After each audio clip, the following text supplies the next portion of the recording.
This is the final push 2 session that I'm uploading. So now you'll have the entire push pull legs day off, push 2, which is this session, and then the full body pull day followed by the rest. But now they'll all be uploaded, so you'll be able to use all the training days to help you move forward and progress. Now we're going to run through this entire session. Before we do, I just wanted to say that if you want one place that all these workouts with video tutorials, everything is categorized for you to save the thinking about it, and it is a bit more tailored, it is a bit more advanced, it is a bit more broken down.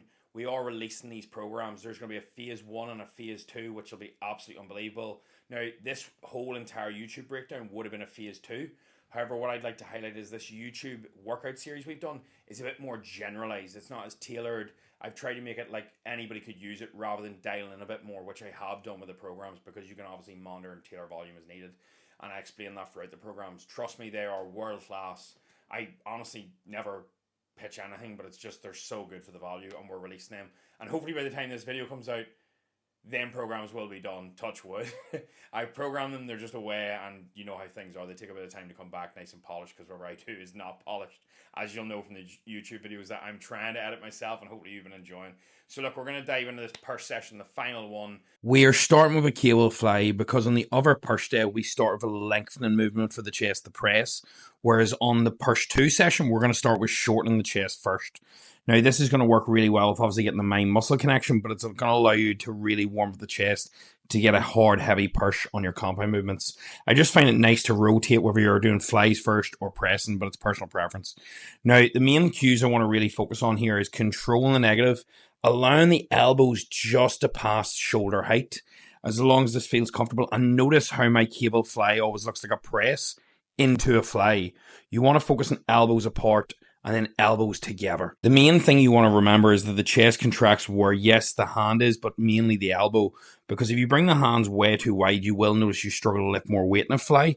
But on top of that, you'll probably just give yourself more torque at the shoulder joint, and this will aggravate your rotator cuff, and it'll be a nuisance.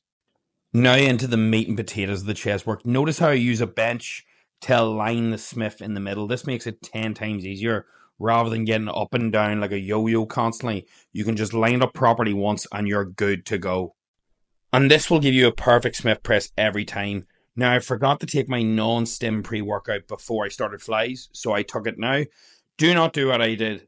I took the scoop, then whacked my head off the Smith, then I choked on the non-stim pre-workout, tried to wash it down with water, and nearly coughed it all up. So do not do what I did. Take it first, take it calm.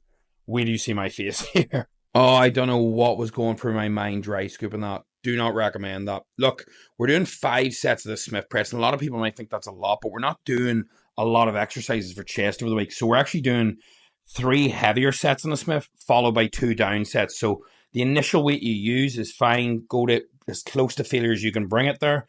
But then what you want to do is you want to drop the weight by about 20% or so for the down sets. And I am taking a full 3 minutes rest. Now, on the Smith machine itself, you want your elbows to finish just below shoulders. You want to keep your scapula retracted. Imagine there's a pencil in between your shoulder blades. You want to keep the chest nice and proud here. Control the negative. Ideally, a subtle pause at the bottom would be good, but I did find the Smith very sort of full of friction, so I was slowing down as best I could. You want to make sure you're focused on the intensity. Yes, you want to feel the muscle work, but on the press, we do want to move heavy weight. And we do want to work the chest hard here. You'll hit failure anyway or close to it.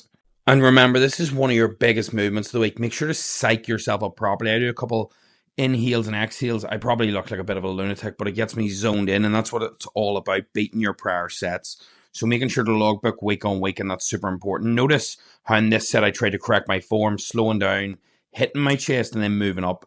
Now, every individual will be different depending on their biomechanics. But I do recommend getting as close to the chest as feels comfortable. I think if you take a slightly tucked elbow and you have your shoulder blades retracted, you should have no issue touching your chest with the bar, to be honest. What you'll notice is on the other push day where you're fully lengthening the triceps, now we're fully shortening them with a tricep cross-body press down. Now, what you will see is this, where people lean slightly forward in this movement. Now, that's okay, but ideally we want the elbow actually slightly behind the body, as this allows the elbow to be pretty much directly behind the shoulder and allow you to get your hand there as well, which is going to give you a better contraction. Now, key things here is making sure to keep your elbow in the same position throughout the reps. This is really important so you're not getting shoulders, other parts of the body coming into play using momentum. You want to make sure it's an isolation exercise and you're getting the tricep fully connected. The reason we're using cuffs as well is because when you use a rope for these sort of movements, you will notice as the weight increases and you turn into a big boy like me, that your pinky gets absolutely crushed by the rope whenever you're doing rope tricep push downs or you're even doing rope ab crunches. Your pinky gets all crushed against it and it actually limits the amount of load you can lift. So by removing grip, it allows you to focus more on the tricep and it usually aligns better in my opinion because you just get better angles. Now moving on to bodyweight dips. Whenever we do bodyweight dips, one thing that I do that you don't have to is I actually bring my feet forward and bend my knees.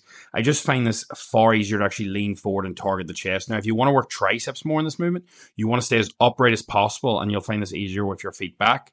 But whenever I'm trying to target the chest, and your triceps still will kick in, they won't shut off. But whenever I want to target the chest and lean fully forward, this is what I do. The tempo I would give on this movement would be 3 to 4 seconds down. Now, these reps that I'm banging are very close to failure at the end. I'm just trying to get an extra couple. But whenever you're doing bodyweight dips, I want you to take them super slow, pause at the bottom. If you're getting more than 15, you're probably not taking it slow enough. Try a 4-second negative, a 2-second pause at the bottom, and I guarantee you, you will feel it. And because we fully shorten the tricep with the push down, we fully lengthen it with the overhead extension. This is more like your compound sort of movement, like your close grip bench. I just find this a really good meat and potato exercise, and I always like to include something. Yes, this is more chest focused, but you're still going to hit your triceps on push movements like chest press and these dips. You'll notice as well that is quite little tricep work for a lot of people. However, triceps are one of my strongest body parts. I literally do minimal sets and they grow like mad. So this is where you maybe want to tweak volume, add extra sets here, take them away from other places I have them if needed. Because you will notice for the likes of triceps and back, I do have a little bit less sets than most over the week. The reason being is these are my two strongest body parts. So you could maybe add extra sets here and then take away some of the bicep movements. And that will probably give you a bit more of a balanced split. But however, I'm trying to bring on my weak points, which is biceps, delts, upper chest. That's where you'll notice a lot of the volume in the split goes.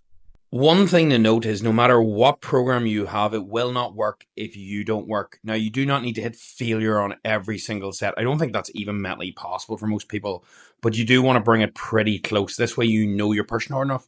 And as long as you're getting stronger week on week, then you're not affecting your recovery enough that it's holding you back. If you were hitting failure week on week and you're actually getting weaker or really just holding your strength, then you're either doing too many sets or you're not recovering from blitzing your CNS, your central nervous system, too much with too much failure. Because normally if an individual isn't getting stronger week a week, it's very rarely the failure metric. It's usually the fact of they're doing too much volume or they're not recovering, but not down to failure, usually down to poor nutrition. They're not in a surplus. They're not managing their stress, their sleep, their recovery variables. And this is having the knock-on effect. So I would look at all these other variables first before you start worrying about your training intensity. It's very rare that most intermediate to advanced trainees train hard enough that they're racking their CNS unless they're going to failure on heavy movements every single day. And with that, the entire workout program is done. Now, if you have any feedback for me on how to make the videos better, anything you want to see, just please comment below. I'm all ears. Anything I can do to give you some value, I'm always happy to help. Hopefully you've enjoyed this series. There's plenty more to come. And look, I hope you have a really good day and you smash this program and you get serious results of it. Just remember, your program's now taken care of. You just need to make sure that you've got the nutrition and the intensity in the gym, and everything else will be covered here. Boom. I always forget. Like, share, subscribe. It means the world to me, honestly. Thank you so much. And I'll see you in the next one. Boom. Oh!